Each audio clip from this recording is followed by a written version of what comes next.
représente. Je suis André Carrier, je suis un passionné d'histoire populaire et de patrimoine lévisien.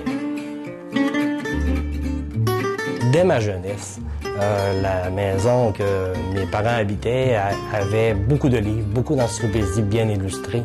Et mes parents étaient abonnés à des revues telles comme Life et Time. Ça a été un peu le début d'un développement de culture générale.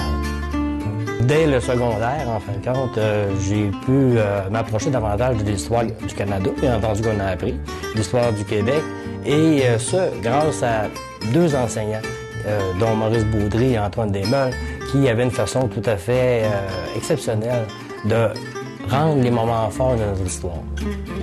Les études collégiales et universitaires m'auront permis, en fin de compte, de mieux canaliser le type de recherche et davantage m'intéresser à l'histoire locale.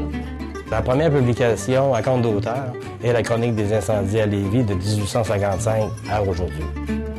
Le but de cet ouvrage, c'était de relater les principales tragédies, autant sociales qu'économiques, qui auront marqué l'histoire de Lévis.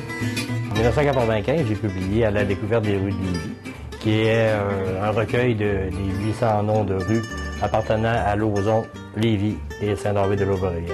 Ce qui a été intéressant, c'est de mettre à l'intérieur de ce livre-là beaucoup de cartes permettant de localiser là où ont habité nos ancêtres. Au niveau de la recherche en soi, autant les sources publiques, les bibliothèques, la Bibliothèque des Archives nationales et bien entendu les archives de la municipalité de Lévis. À un moment donné, il faut arrêter parce que sans cela, la passion en fin de compte de la recherche, là, c'est interminable. On ne pourrait pas arriver à publier. En 2017, j'ai eu l'opportunité de réaliser l'histoire du Patro de Lévis qui a donné avec leur centenaire et l'acquisition du monastère des Sœurs de la Visitation situé sur la rue Saint-Georges. Les sentiments que certains citoyens m'ont donné, m'ont fait parvenir, c'est celui, en fin d'avoir éveillé une certaine conscience historique d'un passé pas tellement lointain, mais qui leur a permis, en fin de compte, de se rappeler ces moments-là.